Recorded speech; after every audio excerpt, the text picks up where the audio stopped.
अस्सलाम स्टूडेंट्स, मेरा नाम है डॉक्टर मोहम्मद इब्राहिम और हम लोग पढ़ेंगे टर्मिनोलॉजी ऑफ एनाटमी के एनाटमी के अंदर काफी टर्म्स जो है वो यूज होती हैं। ठीक है।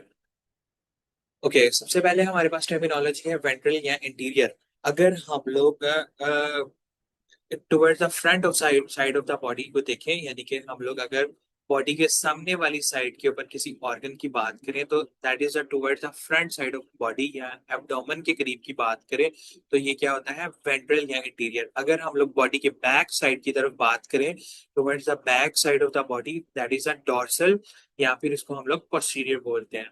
ठीक है। सुपीरियर, उसके बाद हमारे पास आता है जी सुपीरियर।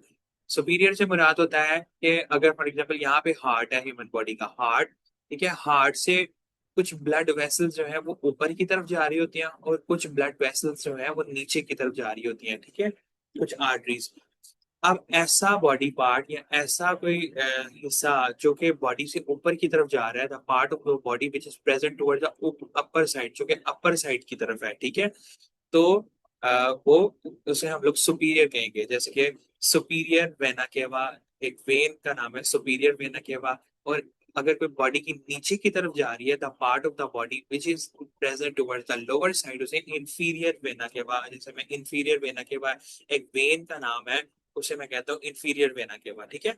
अगर कोई चीज बॉडी के नीचे की तरफ है तो उसे इंफीरियर बोलेंगे, अगर कोई चीज ऊपर की, जैसे कि हेड जो है वो सुपीरियर है, और जो है मैं कह देता हूँ कि फुट जो है वो इंफीरियर है, बॉडी के नीचे की तरफ है। ठीक है। उसके बाद हमारे पास आ जाती है मीडियल लाइन। मीडियल लाइन क्या ऐसी लाइन है जो कि बॉडी को, इमेजिनरी लाइन है, ठीक है, हम अपने तस्वुर के अंदर यानी अपने दिमाग के अंदर सोचते हैं कि ऐसी लाइन है जो कि बॉडी को दो हिस्सों के अंदर डिवाइड कर रही है। जैसे फॉर एग्जांपल ये मैं आपको दिखा देता हूँ, that is a medial line, कि जो बॉडी को दो हिस्सों के अंदर डिवाइड कर रही है, that is known as medial line. ठीक है। लेफ्ट और राइट पार्ट्स बन जाते हैं मीडियल लाइन के अंदर। उसके बाद मीडियल, ऐसे ऑर्गन्स जो कि मीडियल लाइन के करीब हैं, ऐसे ऑर्गन्स जो कि मीडियल लाइन के करीब हैं, ठीक है, तो उनको हम लोग मीडियल ऑर्गन कहते हैं। और ऐसे ऑर्गन जो कि मीडियल लाइन से दूर हैं उसे हम लोग लेटरल बोलते हैं। ठीक है। जैसे कि फॉर एग्जांपल, अब मैं हाथ जो है वो लेटरल है, ठीक है, क्योंकि ये मीडियल लाइन से क्या है, दूर है। ठीक है। ये हैंड्स जो है वो हमारे मीडियल लाइन से दूर है। यहाँ पे हमारा हार्ट होता है, ठीक है, हार्ट जो है वो मीडियल लाइन के करीब होता है। ठीक है। तो हार्ट को मैं कह सकता हूँ कि वो मीडियल है। मीडियल से मुराद क्या है, the part of the body which is present near to the medial line. Body part जो कि ऐसा बॉडी पार्ट जो कि मीडियल लाइन के करीब है उसको मैं मीडियल बोलूंगा, जो कि मीडियल लाइन से दूर हैं उन्हें मैं लेटरल का नाम दूंगा। ठीक है। उसके बाद हमारे पास आ जाता है जी डीप। डीप का क्या मतलब है कि स्किन से जितनी ज्यादा चीजें अंदर जाती जाएंगी, जैसे कि फॉर एग्जांपल यहाँ बॉडी की स्किन है, स्किन से हम लोग जितना नीचे अंदर जाते जाएंगे वो डीप होता जाएगा। ठीक है, उतना। और जितना हम लोग स्किन के करीब होंगे उतना सुपरफिशियल होगा। Any part which is away from the surface, जितना सरफेस हमारी बॉडी की जो सतह है या स्किन है उससे जितना ज्यादा दूर होगा, यानी जितना ज्यादा अंदर होगा, उसे हम लोग डीप बोलेंगे। ठीक है। बोन्स जो होती है वो डीप होती हैं, काफी अंदर होती हैं। पहले मसल्स आते हैं बोन के ऊपर, फिर स्किन आती है। ठीक है। और उसके बाद सुपरफिशियल का क्या मतलब होता है, जो कि सरफेस की, हमारी बॉडी की सरफेस के ऊपर, यानी कि हमारी बॉडी की जो सतह होती है उसके जितना ज्यादा करीब होता है तो उसे हम लोग क्या कहते हैं, सुपरफिशियल कहते हैं। स्किन जो होती है वो सुपरफिशियल होती है, तो स्किन जो है वो सबसे बाहर की सतह है, उसको हम लोग सुपरफिशियल कह सकते हैं। उसके बाद आ जाता है proximal. It is the part which is present near to the reference point, it is the part which is away from the reference point. For example, मैं इसको जो है वो रेफरेंस पॉइंट रख लेता हूँ, ये शोल्डर को। ठीक है। अब इसके करीब जो क्या कहते हैं, प्रेजेंट नियर, ये बोन जो है इसके करीब होगी। जैसे मैंने इसको रेफरेंस पॉइंट रख लिया तो ये बोन इसके करीब है, तो ये क्या कहते हैं, प्रॉक्सिमल होगी। और ये वाला हैंड जो होगा इससे डिस्टल होगा, या अगर मैं फुट की बात करूंगा ये इससे डिस्टल होगा। ठीक है। ये हैंड बेसिकली इससे डिजिटल होगा, ठीक है। दोबारा से मैं अगर बता दूं, रेफरेंस पॉइंट पहले हम लोग किसी कोई चीज को रेफरेंस रख के, फॉर एग्जांपल मैं कह देता हूँ ये रेफरेंस है, तो ये वाली बोन जो है इसके नियर है, इसके साथ है, तो ये प्रॉक्सिमल है। और ये जो है डिस्टल है, हैंड जो है यहाँ से डिस्टल है। इसके बाद हमारे पास कंबाइंड टर्मिनोलॉजी आ जाती है। कंबाइंड टर्मिनोलॉजी ऐसा कोई इंफ्रोमीडियल आ जाता है। इंफ्रोमीडियल ऐसा बॉडी पार्ट जो कि मीडियल लाइन के करीब हो और बॉडी की लोअर साइड के ऊपर हो, जैसे कि फॉर एग्जांपल मैं स्केलेटन के अंदर देखता हूँ। स्केलेटन नहीं है, सॉरी, ये अब जो कि मीडियल लाइन के करीब हो ऐसा बॉडी पार्ट, ये मीडियल लाइन दरमियान से गुजरी है। यहाँ पे टिबिया होती है, एक बोन, और एक होती है फिब्यूला। टिबिया जो होती है वो मीडियल लाइन के ज्यादा करीब होती है, तो इसको इसको मैं इंफ्रोमीडियल कह सकता हूँ। इंफ्रोमीडियल से क्या मुराद है, जो कि इंफीरियर भी हो, यानी कि बॉडी के नीचे वाले हिस्से की तरफ भी हो, और ठीक है मीडियल, मतलब मीडियल लाइन के करीब भी हो, तो वो इंफ्रोमीडियल कहलाती है, ठीक है। तो it is the part of the body जो कि मीडियल लाइन के करीब हो और lower side of the body, ठीक है, बॉडी की लोअर साइड पर। इप्सिलेटरल क्या क्या मतलब है, कि ऐसे दो बॉडी के पार्ट्स जो कि एक ही साइड में हो, जैसे कि लेफ्ट साइड की आर्म और लेफ्ट साइड की लेग जो है, left arm and left leg एक ही साइड पे है, तो ये इप्सिलेटरल है, ठीक है, एक दूसरे के साथ। मिड मिड सेजिटल प्लेन कहते हैं मीडियल लाइन को ही, मिड मिड सेजिटल प्लेन, यानी कि ऐसी लाइन जो कि बॉडी को दो हिस्सों में डिवाइड कर रही हो, मिड सेजिटल प्लेन कहते हैं उसको, ठीक है। उसके बाद कॉन्ट्रालेटरल, टू बॉडी ऑर्गन, दो बॉडी के ऑर्गन जो कि ऑपोजिट साइड पे प्रेजेंट हो, ठीक है, दो मुख्तलिफ साइड पे प्रेजेंट हो, जैसे कि लेफ्ट साइड की आर्म हो और राइट साइड की लेग हो, तो वो एक दूसरे की कॉन्ट्रालेटरल है, ठीक है। With respect to mid sagittal plane, यानी कि दरमियान वाली लाइन अगर डिवाइड कर रही है बॉडी को दो हिस्सों में, तो लेफ्ट साइड की जो है वो आर्म यानी बाजू, और राइट साइड की जो है वो लेग, ठीक है, ये कॉन्ट्रालेटरल है। उसके बाद हमारे पास टर्मिनोलॉजी में आती है बोन मूवमेंट्स। फ्लेक्शन क्या होती है, बेंडिंग मूवमेंट, या ऐसी बेंड करना, जैसे कि ये हमारी बाजू है, ठीक है, इसको मैं बेंड करता हूँ, ठीक है, तो ये मोड़ता हूँ, ठीक है, in which the angle between two bones, ठीक है, ये एक बोन है और ये एक बोन है। अब जब मैं इसको बेंड करूंगा, इन दोनों के दरमियान एंगल, पहले इतना एंगल बन रहा था, पहले जो है इनके दरमियान इतना ज्यादा एंगल बन रहा था, ठीक है, तो अब इस इतना एंगल रह जाएगा जब मैं बेंड कर लूंगा, एंगल जो है इनके दरमियान में डिक्रीज हो जाएगा, ठीक है। तो इसकी एग्जांपल है बेंडिंग ऑफ एल्बो, कोहनी को हम लोग जब बेंड करते हैं, ये क्लेंचिंग ऑफ फिस्ट, जब हाथ को हम लोग मुट्ठी बंद करते हैं, ठीक है, वो भी फ्लेक्शन होता है। एक्सटेंशन क्या होता है, जब मैंने अगर फॉर एग्जांपल मैंने बंद की हुई है ये एल्बो, बंद की है, मैं इसको वापस लेके आता हूँ, तो ये एक्सटेंशन होती है, एक्सटेंडिंग मूवमेंट, जिसके अंदर एंगल जो है वो दो हड्डियों के दरमियान इंक्रीज होता है।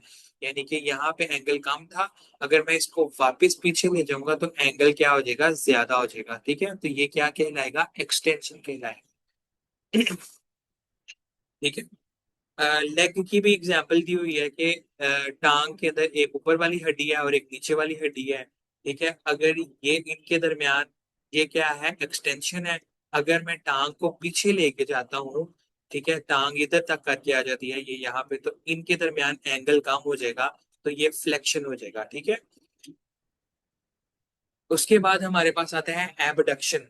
अगर मैं लिम्ब, मतलब के अपना बाजू या टांग, ठीक है, ये दोनों, ये अपर लिम्ब है और ये लोअर लिम्ब है, अगर मैं इसको अवे लेके जाता हूँ, बाजू को भी और टांग को भी, मीडियल लाइन से, दरमियान वाली मीडियल लाइन जो होती है ना हमारी बॉडी की, ठीक है, दरमियान वाली बॉडी की मीडियल लाइन है, इसको मैं मीडियल लाइन को दूर लेके जाता हूँ, तो वो एबडक्शन होगा। अगर ये दूर है तो इनको मैं वापस मीडियल लाइन के करीब लेके आता हूँ, यानी मीडियल लाइन जो बॉडी को दो हिस्सों में डिवाइड करिए, तो वो एडक्शन होती है, ठीक है।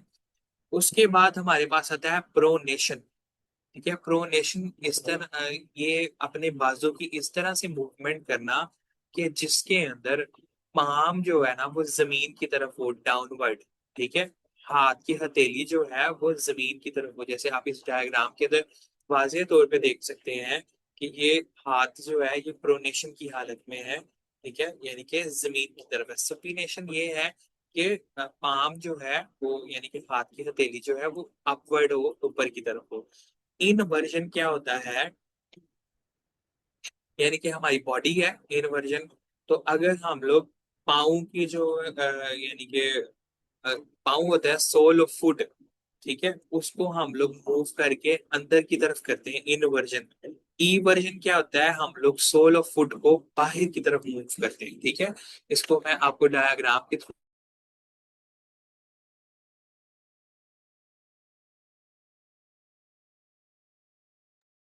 ये देखिए, अगर हम लोग पाँव को अंदर की साइड के ऊपर मूव कर रहे हैं दैट इज इनवर्जन। ये सोल ऑफ फुट है, नीचे पाँव का जो तालू, ठीक है। इसको हम लोग अंदर की तरफ मूव करें दैट इज इनवर्जन। अगर हम लोग इसको बाहर की तरफ मूव करने की कोशिश करें दैट इज ईवर्जन, ठीक है। ये एक मसल मूवमेंट है, मतलब कि बॉडी की मूवमेंट है। अच्छा जी। इसके बाद हमारे पास आ जाता है एलिवेशन एंड डिप्रेशन, ठीक है। एलिवेशन से क्या मुराद होता है कि बोन्स की इस तरह की मूवमेंट करना, ठीक है, अपर साइड की तरफ मूव करना, ठीक है। अगर नीचे की साइड, ये एक बोन है यहाँ पे, ठीक है, इसको मैं नीचे की तरफ मूव करूंगा ये डिप्रेशन होगी। अगर मैं इसको ऊपर की तरफ मूव करता हूँ दैट इज एलिवेशन, ठीक है। Movement of bones toward the upper side, तो इसको एलिवेशन कहेंगे। अगर बोन को मैं नीचे वाली साइड की तरफ मूव करता हूँ दैट इज डिप्रेशन, ठीक है। उसके बाद हमारे पास आता है प्लांटर फ्लेक्शन और डॉर्सी फ्लेक्शन। प्लांटर फ्लेक्शन यानी कि हमारा सोल ऑफ फुट को इस तरह से मूव करना कि एंगल जो है फुट और लेग के दरमियान डिक्रीज हो जाए, ठीक है। Let me show you with the help of diagram.